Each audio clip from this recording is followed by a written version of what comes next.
Hey ho Pop Gengs.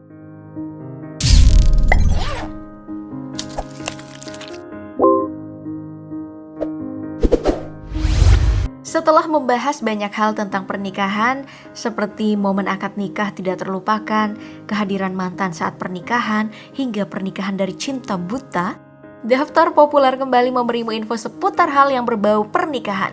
Untuk kamu yang jomblo, jangan baper sampai ninggalin video ini ya. Nah, hari ini ada nih beberapa tradisi pernikahan unik yang bakal kita bahas. Mulai dari ada yang nikahin pisang, diludahin, sampai ada yang boleh icip-icip. Bagi kamu yang penasaran, ambil posisi wenakmu dan nikmati video berikut ini. Sebagai negara yang memiliki kepercayaan mistis yang cukup kental, ada nih pernikahan unik dari India yang harus kita bahas. Pakai banget. Yaitu upacara Kumbh Vivah. Bagi kamu yang asing dengan nama upacara ini, Kumbh Vivah adalah sebuah upacara yang mewajibkan seorang perempuan untuk menikahi pohon pisang sebelum melangsungkan pernikahan yang sebenarnya. Alasan upacara ini dilakukan karena diyakini bisa mematahkan kutukan bagi wanita yang lahir di bawah mangal dosa, yang merupakan kombinasi astrologi yang dianggap sial oleh dalam kepercayaan orang India. Jadi semacam tolak bala gitu deh Pop Gengs. Nah, salah satu contoh orang yang pernah menjalani Kumbh Vivah ini adalah aktris Bollywood sekaligus Miss World 1994, Aishwarya Rai Bachchan sebelum pernikahan utamanya dengan Abhishek Bachchan.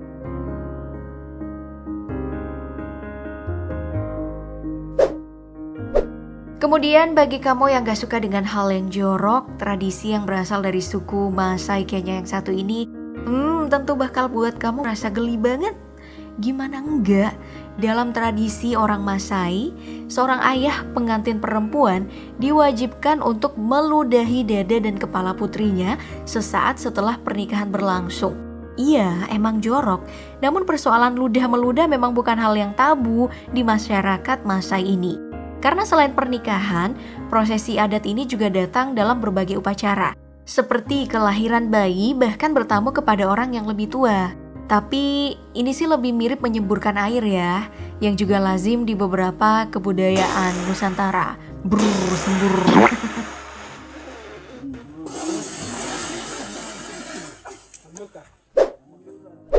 Masih dari tradisi yang berbau hal jorok, sekarang kita pindah ke Skotlandia. Negara yang merdeka pada tahun 1314 ini memiliki tradisi pernikahan unik yang dinamai mandi sampah.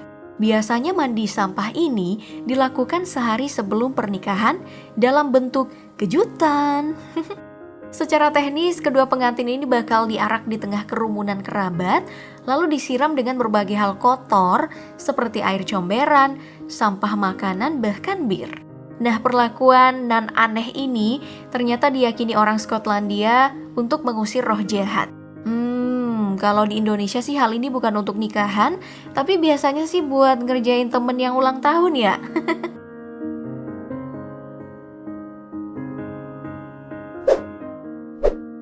Dari benua Eropa, sekarang mari kita pindah ke benua Afrika, tepatnya di Mauritania. Negara dengan populasi kecil yang hanya 4,65 juta orang ini juga memiliki tradisi pernikahan unik, yaitu perempuan yang boleh nikah hanya yang berbadan gemuk. Ya emang hal ini terkesan body shaming ya, namun berdasarkan kepercayaan orang Mauritania, gemuknya seorang perempuan bisa membawa kesejahteraan bagi rumah tangga mereka kelak.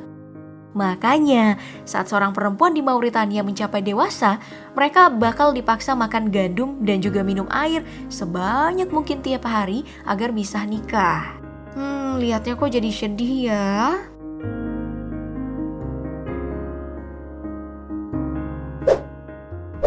Menangis saat prosesi pernikahan memang hal yang lumrah ya. Luapan emosi seneng, terharu, dan juga sedih bercampur aduk di perasaan si mempelai dan juga keluarga mereka selalu menjadi penyebab utama tangisan pernikahan. Namun di Cina nih, menangis saat pernikahan ternyata merupakan syarat adat mereka yang bernama zutang. Dalam ritual adat ini, mempelai perempuan diharuskan untuk nangis sejam setiap hari selama sebulan sebelum pernikahannya berlangsung lah. Bahkan di dalam prosesnya, bukan cuma si perempuan yang menangis, tapi juga semua anggota keluarga akan ikut nangis dalam proses akhir zotang. Nah, menurut kepercayaan mereka, dengan tangisan yang panjang ini, maka pernikahannya nanti itu hanya akan ada kesenangan karena air mata si perempuan udah habis.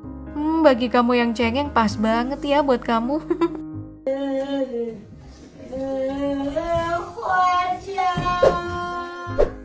Ngomongin tentang tradisi aneh, tentu kita nggak boleh melupakan tradisi gubuk cinta yang berasal dari Kamboja, tepatnya di suku Kreo. Seperti namanya, gubuk cinta ini adalah tempat bagi anak perempuan di tiap keluarga untuk mencari cinta sejati. Saat seorang perempuan mencapai umur 15 tahun, ayah dari si perempuan ini harus membangun gubuk cinta untuk putrinya tinggal.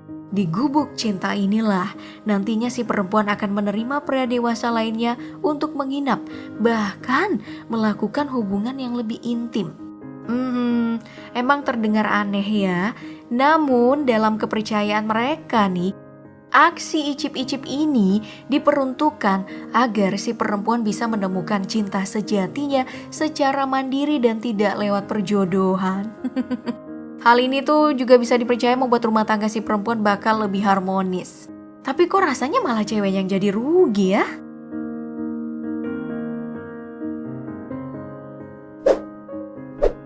Jika biasanya perabot rumah tangga berupa piring, cangkir, dan lain-lain dijadikan sebagai hadiah pernikahan untuk disimpan sebagai bekal rumah tangga, di Yunani nih, perabot rumah tangga yang menjadi hadiah malah dihancurin. Hal ini bukan karena si pengantin punya dendam kesumat dengan si pemberi hadiah ya. Namun hal ini sudah menjadi tradisi orang-orang Yunani.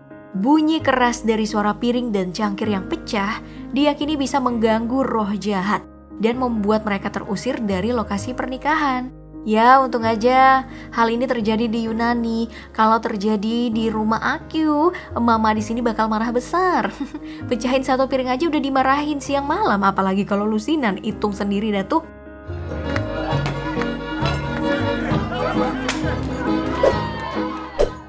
Setelah banyak ngomongin negara orang, sekarang mari kita pindah ke negara sendiri dan mengunjungi Kalimantan. Di pulau terbesar negara kita ini, ada tradisi pernikahan unik dari suku Tidong yang tidak memperbolehkan kedua mempelai untuk ke kamar kecil selama 72 jam atau 3 hari 3 malam. Bagi mereka yang gampang ke kamar kecil, tentu hal ini adalah mimpi buruk ya. Namun yang namanya adat tentu harus tetap dijalankan. Apalagi dalam kepercayaan mereka, jika hal ini tidak dilakukan dengan benar, maka akan mendatangkan nasib buruk bagi rumah tangga si mempelai. Mulai dari perselingkuhan, perceraian, sampai kematian anak-anak mereka. Wih, ngeri juga ya. Nah, dari semua adat unik tadi kita bisa simpulkan nih, seaneh apapun proses adatnya, semuanya memiliki tujuan yang baik untuk kedua mempelainya. Namun, meskipun adatnya dilakukan tapi si mempelai belum siap nikah, rumah tangganya juga bisa runyam sih. Makanya siap dulu baru nikah. Jangan sampai hal ini kebalik ya. Oke, itu tadi video kali ini. Menurut kamu mana nih tradisi pernikahan paling nyeleneh dari yang kita bahas tadi? Sebutkan jawaban kamu di kolom komentar dan sampai jumpa di video berikutnya.